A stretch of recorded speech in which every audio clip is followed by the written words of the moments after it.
Pemirsa nekat menggelar judi sabung ayam di tengah pandemi, belasan pemain tukang rekap dan penyelenggara judi sabung ayam di Sidoarjo ditangkap polisi pada Minggu sore. Tidak hanya membawa para pelaku, polisi juga menyita barang bukti 2 ekor ayam jago petarung.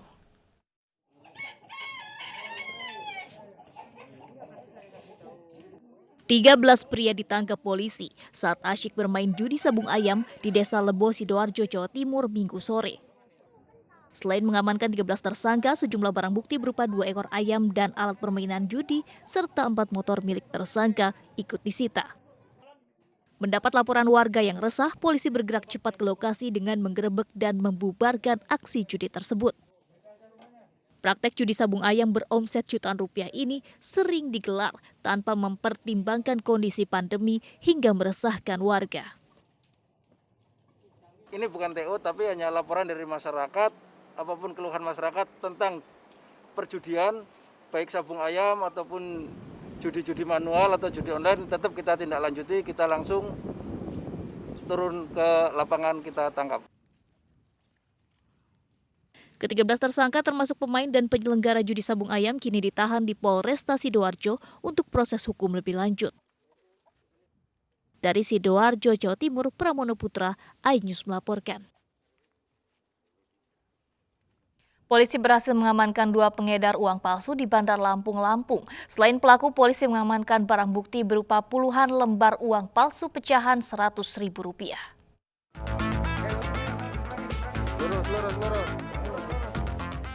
Tidak berkutik. Inilah reaksi 2 pengedar uang palsu yang dibekuk tim Reskrim Polsek Sukarame, Bandar Lampung, Lampung. Keduanya diringkus petugas usai menukarkan uang palsu pecahan Rp100.000 di sebuah warung di kawasan Bypass Soekarno-Hatta. Dijanjikannya dari 100 itu 40.000 dijanjikan. Kamu sudah berapa kali pengedarannya? Baru sekali ini, Pak. Baru sekali ini. Kepada polisi, kedua tersangka berdalih bahwa mereka nekat mengedarkan uang palsu lantaran tidak memiliki pekerjaan tetap. Keduanya mengaku uang palsu didapatkan dari seorang rekannya berinisial F yang kini masih diburu polisi.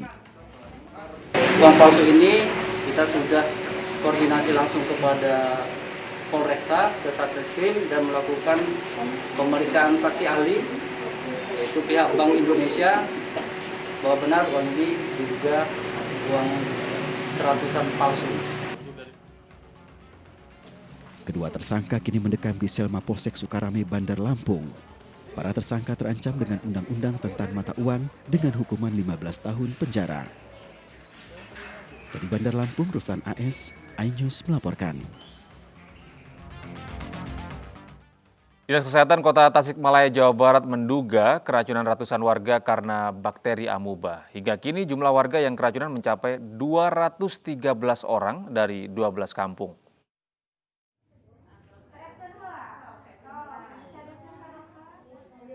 Keracunan makanan dari acara perayaan ulang tahun di Kelurahan Karikil, Tasikmalaya, Jawa Barat menjadi 213 orang. Sebagian besar kondisinya membaik, sementara 25 orang masih dirawat di rumah sakit dan 15 orang dirawat di gedung sekolah dekat kecamatan. Kepala Dinas Kesehatan Kota Tasikmalaya mengatakan, ditemukan bakteri amuba dari hasil laboratorium sampel tinja sejumlah pasien. Namun pihaknya masih menunggu hasil laboratorium sampel makanan berupa nasi kuning hasil masakan keluarga yang mengadakan acara. Jadi untuk memastikan keracunan dari makanan tersebut, kita nunggu hasil dari hasil laboratorium di Bandung. Cuman dari hasil pasien kita pastikan bahwa di dalam sampel pasien itu didapatkan amuba. Nah, kemungkinan makanan ini terkontaminasi kuman amuba tersebut. Dinas Kesehatan juga memeriksa sejumlah sumber air dan sumur yang digunakan warga, dan hasilnya tidak ada kontaminasi. Diketahui warga mengonsumsi nasi kuning dari acara syukuran ulang tahun anak salah satu warga. Setelah itu ratusan warga dari 12 kampung keracunan dengan gejala pusing, mual, sakit perut hingga buang air besar. Dari Tasikmalaya, Jawa Barat, Asep Juharyanto, iNews melaporkan.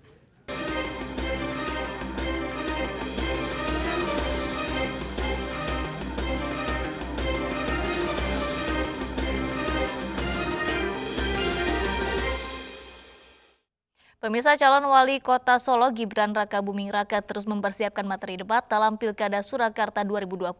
Sementara pasangan Bajo mempersiapkan debat dengan menggelar simulasi dengan para pendukungnya.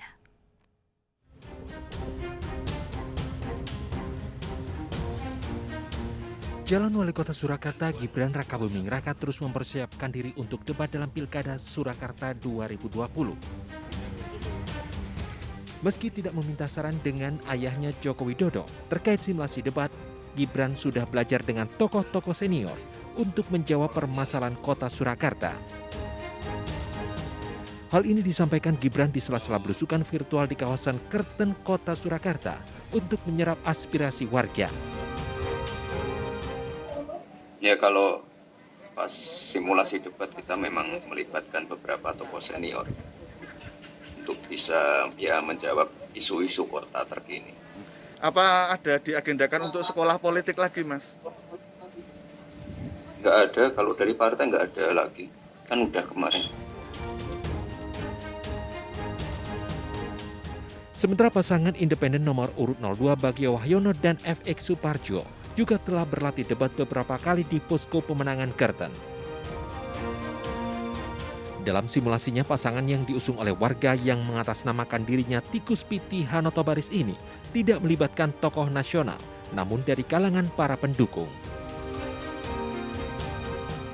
Dari Surakarta, Jawa Tengah, Septiantoro, iNews melaporkan. Serikat Buruh Merdeka Indonesia Kota Medan mendukung pasangan Akhyar Salman dalam Pilkada Medan 2020. Sementara itu, calon wali kota Medan nomor urut 2, Bobi Nasution mengunjungi lokasi jembatan ambles sambil menyerap aspirasi dari warga. Perwakilan anggota Serikat Buruh Merdeka Indonesia Kota Medan mendatangi rumah pemenangan pasangan Aman di Jalan Sudirman, Medan, Sumatera Utara.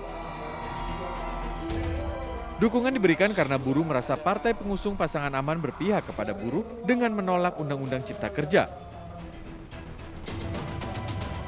Dalam pertemuan ini, calon wakil wali kota Medan nomor urut 1 Salman Al-Farisi menjelaskan, Partai Keadilan Sejahtera selalu mementingkan kepentingan rakyat, baik di tingkat DPR RI hingga ke daerah.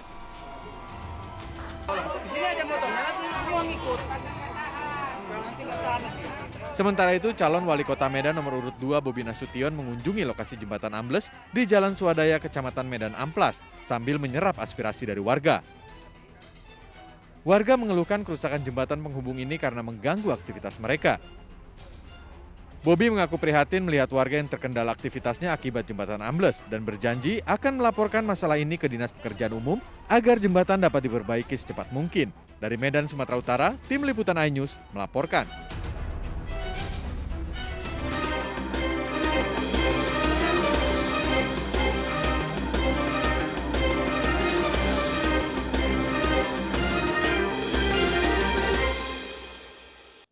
Pemirsa, Indonesia Awards 2020 kembali memberikan apresiasi kepada sejumlah tokoh publik dan instansi yang berprestasi dan inspiratif pada Rabu 7 Oktober 2020 lalu. Dan salah satu yang meraih Indonesia Awards 2020 adalah pemerintah Provinsi Sulawesi Utara dalam kategori asuransi pertanian dan ekspor.